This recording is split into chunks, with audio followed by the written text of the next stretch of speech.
I'm Mike Costello, and in the next few minutes, I'd like to talk to you about the fact that you and I have nothing to fear.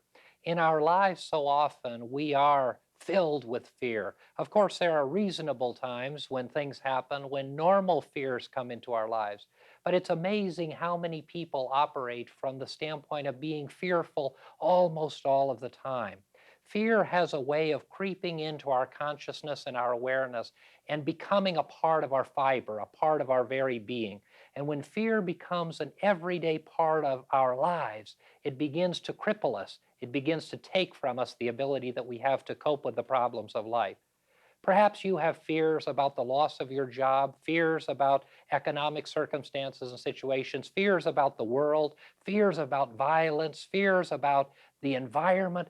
All of us are faced with these feelings from time to time. But if you're one of those people who finds themselves most of the time fearful, and if you begin to operate in the dealings that you have with other people from a fear-based consciousness, the quality of your life will be dramatically and negatively impacted.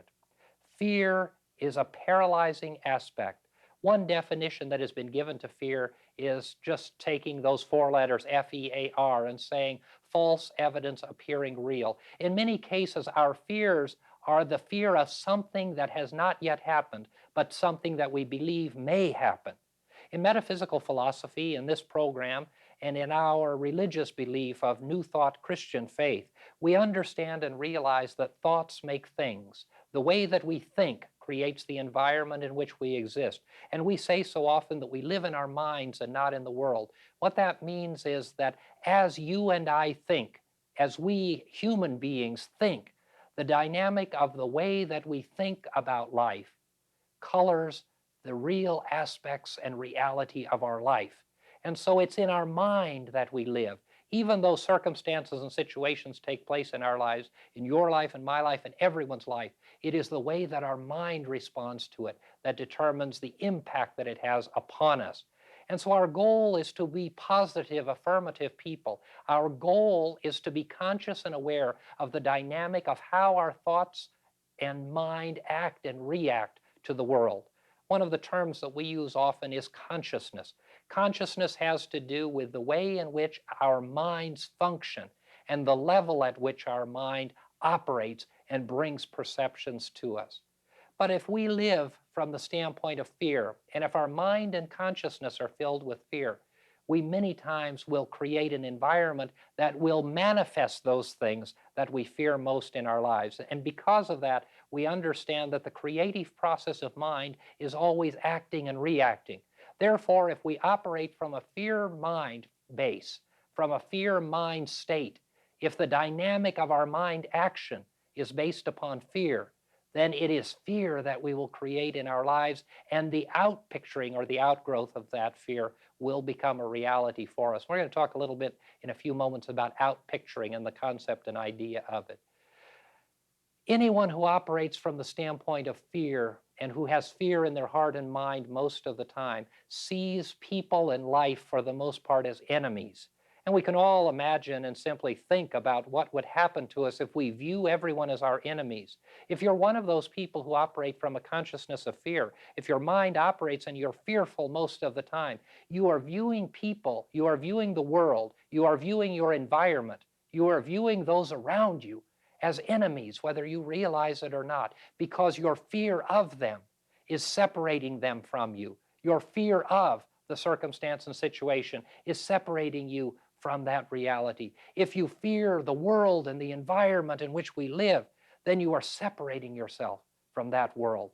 And as we build upon this separation, and as we allow that fear to take hold of our consciousness and our mind, remember, thoughts make things, and we live in our mind, then all of life becomes a frightening situation for us, and we are totally and completely at an adversarial role and involvement with all of the circumstances and situations around us.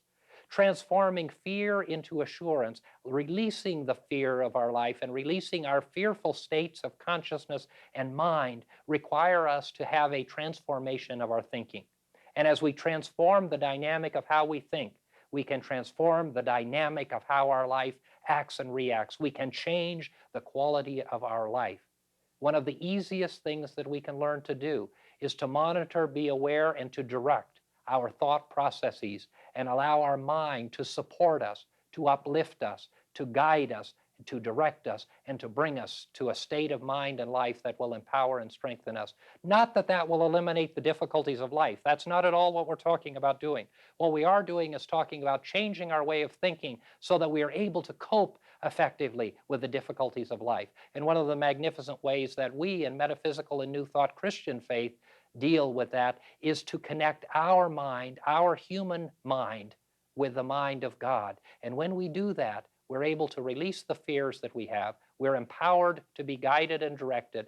We receive the inspiration of what it is we need to do to respond to circumstance and situation.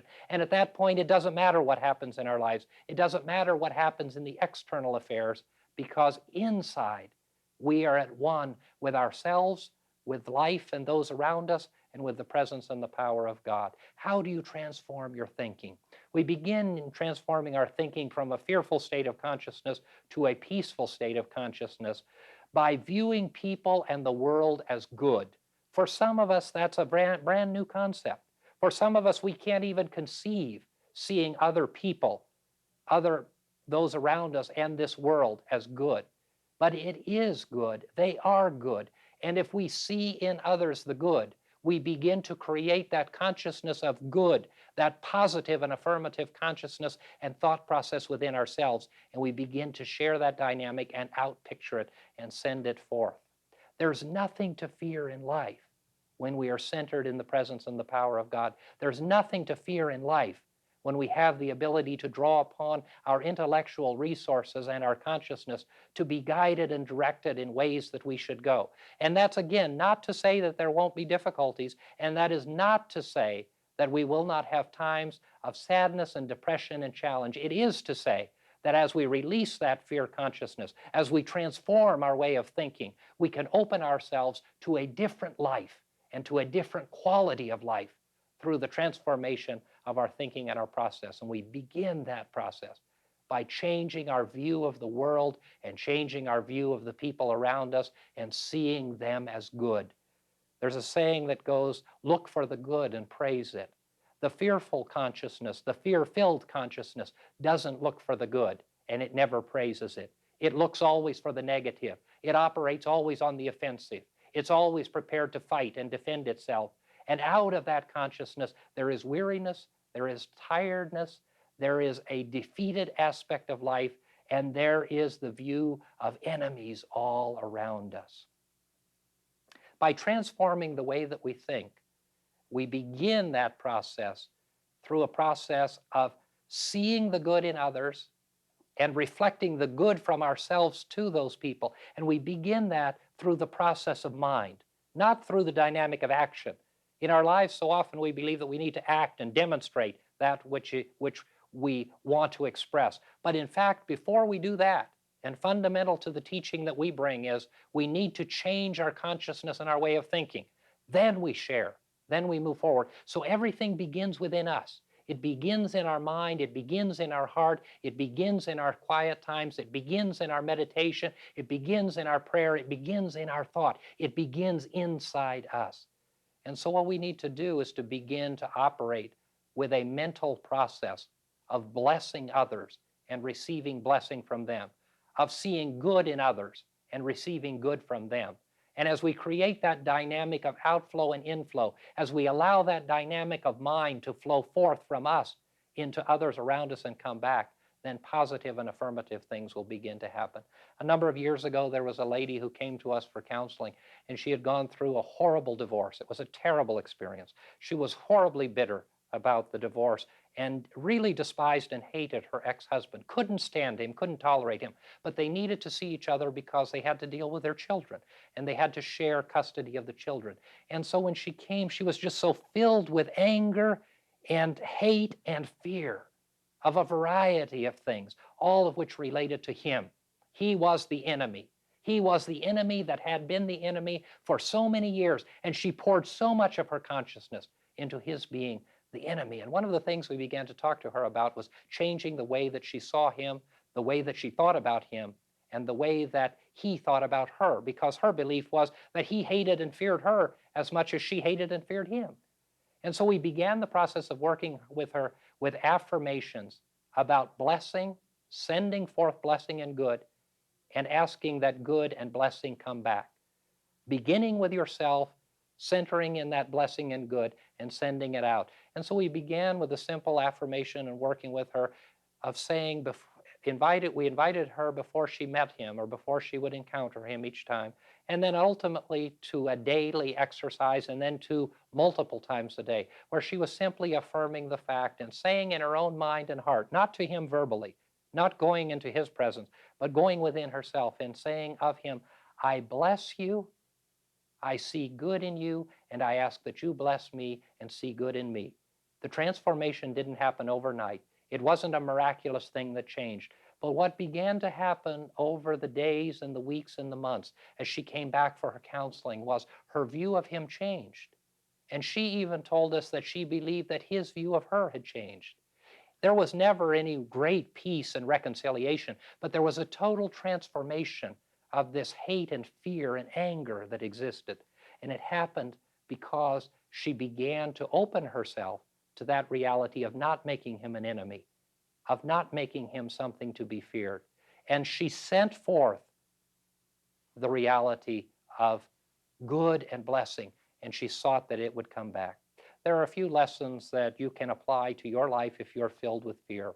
One of them is to be an observer of your thought process. If your thought process sees the world as enemies, if you're fearful and frightful of circumstances and situations, if you're afraid you're going to run out of money or get sick or your relationship's going to end, or you're fearful that you're going to get mugged or attacked or some other horrible thing, be aware of the fact that your mind is operating from a consciousness of fear, and you're operating from that state of mind. And that is the creative power that you are setting forth into your life. So be an observer of your thought process. If you need to modify your thought process, do that, and begin to do that through some of the mechanisms that we're sharing with you in this program.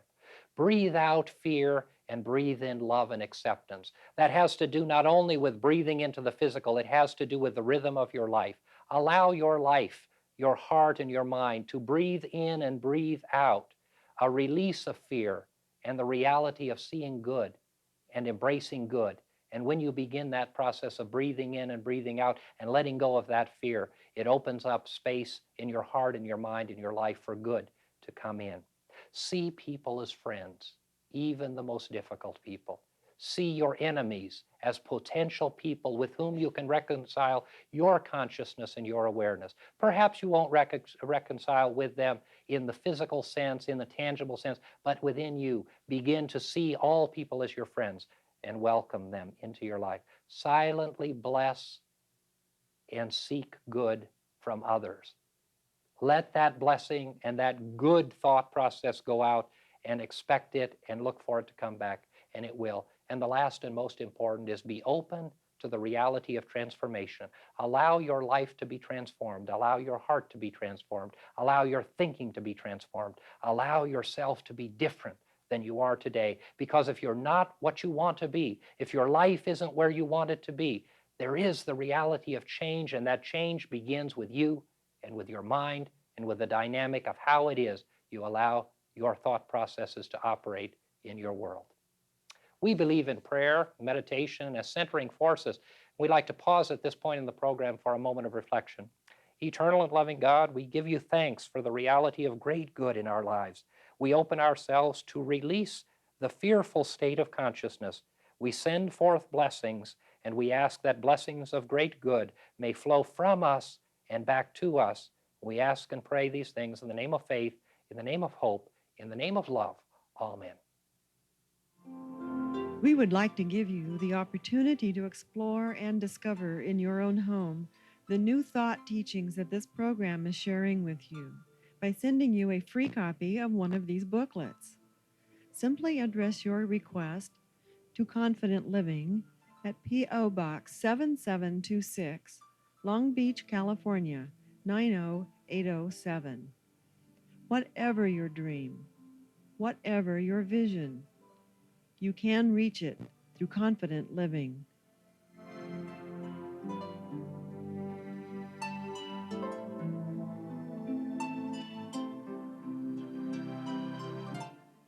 If we could use the suggestions you just gave, those wonderful suggestions, we would be living a more carefree, happy, wonderful life, wouldn't we?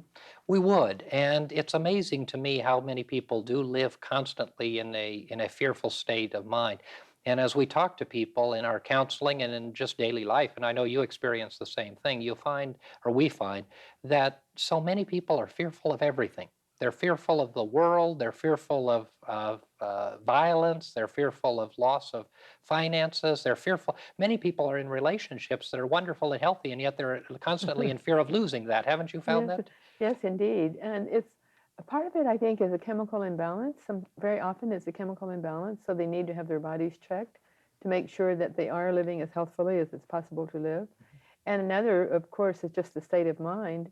And we can either, as you pointed so beautifully, lead fear-filled lives, or we can lead lives of faith. And it's when we're faith-filled that fear has no room. There's a wonderful story about that remarkable lady, Peace Pilgrim, who walked across the United States several times. And she was walking one day on the highway, and a truckman picked her up, and she could tell immediately that he had the intent to harm her, and he would attack her as soon as he could drive to some place that could happen. And she just looked at him and put her hand on his and said, "I'm so grateful that you picked me up. And I'm grateful that you're here to protect me and keep me safe." And he didn't do anything to harm her. He just really tried to protect her and keep her safe. And she knew that man had bad intentions toward her when he picked her up as soon as she got in the car. But she just, because she was, as you said, not fear-filled, then he reacted the way she wanted him to react. And he followed her for 7 years, he said, to protect her, Oh. as if she needed protection. Now, see, that's a demonstration of how the power and dynamic of her mind, and it's really an extension of what we Yes, shared in the talk about the exactly. blessing. And that is, as we bless people, Mhm. even the lady that I spoke about in the Yes. example, which was the divorce, as she blessed her husband and asked him to bless her, not verbally, not Mhm. sitting down because he probably wouldn't have responded, but as she did that affirmatively, and as she sent forth that thought, that creative thought, of blessing, and at the same time, the creative thought of asking him to bless her. So it wasn't just she blessing Yes. him, but it was going out and coming in and repeating that over and over again in an affirmation form, in a meditation form, using it again and again. And as she told me, and it wasn't immediate, there's no question about that, but there was a softening, there was a change, and mind responds. Exactly. And as you teach so beautifully, everything is energy and vibration. So her energy sent the vibrations of love out, and peacefulness and faith, as opposed to the opposite. And so she got what she expected. And when people are filled, they get what they expect, which is something to be fearful about. And so what you said was so important. It would change if everyone reacted in a positive way toward life, then life would be so much more beautiful, and there would be a lot less negativity and evil, so called, in the world. The error of thought that people exhibit so often today with all the terrible things that are happening, well, it's the mass consciousness, it's the mass mind, and it's the fear that goes out from so many people. You said so beautifully one of the words that we use and that may be new to traditional Christians or believers of other faiths, and that has to do with error thought. Yes. And it's something that is somewhat unique to the mind science faiths or to New Thought, and that is that error thought creates mistakes, Exactly. and as we have wrong thinking, error thinking is simply wrong thinking. And wrong thinking or error thought is any thought that is not aligned with the presence and the power of God. And that's a simple way of thinking about it. And we even say that as a definition of sin from our perspective. Sin is error thought. Yes. And it brings about error behavior or wrong behavior. And it isn't the sin that gets punished in any way. The punishment comes from what is created within ourselves from the dynamic of our mind. An example of that that's really scripturally based, the story that most people know, is that of Job. And one of the things that Job is so noted for saying, among others, is that which I have feared has come upon me. And we all know people who have feared something. And one example that I see so often is people who fear an illness, Yes. fear cancer or Yes. fear heart disease. But in many cases, in our counseling and at the church, we've seen people who are just afraid. They're fearful of having cancer, Yeah. and many of those people manifest cancer. And it's not fair to say that they created it or they didn't create it, but certainly the dynamic of their mind played a large part in that. And so by operating from a fear consciousness and understanding the dynamic of the creative power of mind, we have to believe that some way they contributed, that there was a contribution. And I don't want to put guilt on the heart and mind of anyone who has cancer or any other difficulty, because that's not at all what we're talking about. No, we don't want to put guilt, but we want to remind people to think positively, and it makes a difference in the healing process too. If as long as we think positively that we're going to be healed, we're more 90% more apt to be healed. That and forgiving others and forgiving ourselves, and keeping our spirit keeping our consciousness in present time. Those three things make all the difference in the world in healing, don't they? Absolutely. And we see in healing all the time people who are moving, especially people who are moving through serious or life-threatening diseases, how the fear can actually constrict them and make them uh, not only endure more in the way of pain and suffering, but also keeps them from perhaps the healing that they could have. Yes, and we all know people who come through terrible illnesses very valiantly and victoriously. And I have a very precious friend and neighbor who has lung cancer, and she has healed so beautifully because she knew she would. And she's used her techniques that she can, both holistic and allopathic medicine. And spiritual. And spiritual, exactly. And she's done all those things, and she's coming through it so beautifully that her doctors, she's a doctor, and her doctors are very amazed. But I'm sure you've seen many, many, many people like that, and we can use our own lives as examples too. When we say morose, then we're going to stay sick longer. And when we have faith that we're going to heal, then we heal more quickly. Also, the fear consciousness sometimes brings into manifestation not only illnesses, but circumstances and situations. And we know about the creative power of mind, and we also know about the creative power of collective mind, just like the lady that you spoke about who in the truck. Had she immediately begun to operate from a fear-filled consciousness, and this individual who wished her ill, she would then unite with that creative power to strengthen what was being created by his mind, where in fact she wisely was able to diffuse it and even had the influence of changing his way of thinking. Exactly, and changed his life for the better. He's a much better person for having had that experience. Isn't it lovely that whatever we think and whatever we do just has a ripple effect, a domino effect on all things around us? It's good to know that, and I think it makes life more worthwhile, don't you? Oh, absolutely. And as we understand that, we really become more interested in being aware of the dynamic of our mind and how it's operating. Yes, and we're more self-responsible because we feel the responsibility that what we do and say is not just affects our own lives, but the lives of all others. And when we do that and feel that oneness with all life, then we're going to really do our very best as opposed to just sitting down sometimes and being sluggards. Which is what happens often with fearful people, isn't Yes. it? They become, that is a part of it, they become isolated. Fear isolates us, Yes. and also fear paralyzes us. And if we walk through or go through this life experience, both paralyzed and immobile, we're just not able to move, plus we then are tremendous candidates for depression and disease. Yes, and that's the key. Those two go together, don't they? Because when we're overly depressed, then our energies are down. And you know, if one could see clairvoyantly, we could see that the person who is depressed or exhibiting any negativity, their energy circuits go down, and there are light waves around every person. And as they're exhibiting negativity in their thinking, then those little particles go down. It's almost like the cilium of the intestines where they push the food through. Well, those energetic extensions from our bodies just wilt down and they're gray when anyone is sad or exhibiting any negativity. And when people are happy, they're a rosy glow and they turn up. And isn't it lovely that that can be seen?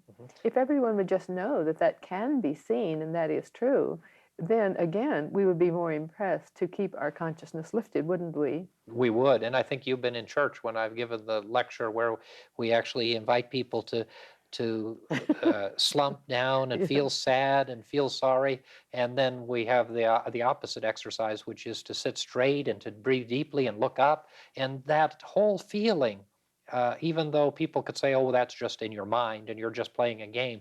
Well, that whole exercise changes the whole dynamic. And we know that physiologically, and medical doctors tell us that physiologically, as our mind changes, the reality of our physiological makeup changes as well. When those people who say, oh, it's just all in your mind, must always remember that everything begins with our mind. And so, of course, it's all in our mind, but we have the control. We can control that. Right. And as we get more proficient, we begin to be aware of what our mind is doing, how we're acting and reacting, and we're able to redirect our way of thinking. And it's so important that we do. And it's normal to get down from time to time. It's normal to think negatively from time to time. But the important thing is to not allow that to get hold of us, to not take its toll in our lives. Because even though we have moments, let them just be moments, not longer than. And then as we look to God, as we look to the divine, we are attuned to that wonderful energy. And as we're attuned to that wonderful energy, it makes a big difference in our own lives. It makes every difference in our lives. And that was well said. And it's exactly true that as we attune ourselves to the presence and power of God and lift ourselves out of fear and change our way of thinking, we change the quality of life. Dr. Freelander and I have been sharing with you concepts and ideas in confident living. We hope they've been useful, and we look forward to seeing you next time. This program is a community outreach of Christ Church. Dr. Mike Costello speaks each Sunday morning at 11 a.m., and Dr. Iris Freelander speaks on Wednesday evenings at 7 p.m. at the church. On Sunday evenings at 6 p.m., there is a meditation and healing service. Come and join us. You will be warmly welcomed.